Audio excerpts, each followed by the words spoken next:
It was a staggering performance from Constitution Hill in the fighting fifth. I don't think anybody could have expected him to be quite as impressive as he was.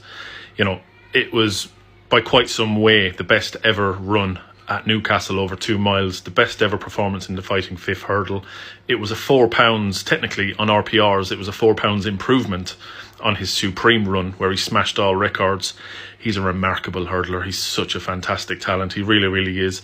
And you know, it's not a it's not to disrespect Honeysuckle or any other horses that have came before him, but it does look as though he has the potential to be the greatest ever, and even surpass potentially Istabrac. Istabrac's best ever RPR was 181. No horse has ever been able to get to that since Istabrac. You know, Hurricane Fly, all the great hurdlers down the years, none of them, Hardy Eustace, none of them have been able to match that 181.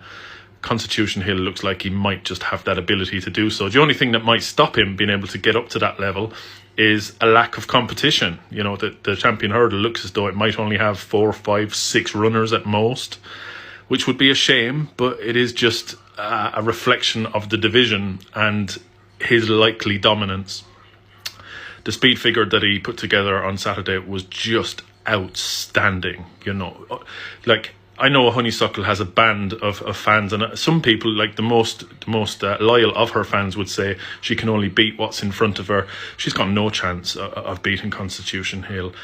No chance. There's no hurdler whatsoever that can beat this horse. If he continues to refine his work and continues to run up to this standard, you know, what really stood out to me on Saturday was his jumping. He was just electric over every single hurdle, so professional, so neat and tidy, very quick, nimble. He attacked every single hurdle from some way out. You can tell he's very intelligent, he's very relaxed. You know, and when Nico de Bainville turned on the taps, from when they turned in between the last 2 hurdles, I mean, his turn of foot was just spectacular. Just like the way that he put Epatante to bed. Now, Epatante is a multiple Grade 1 winner. She's a seriously quick mare.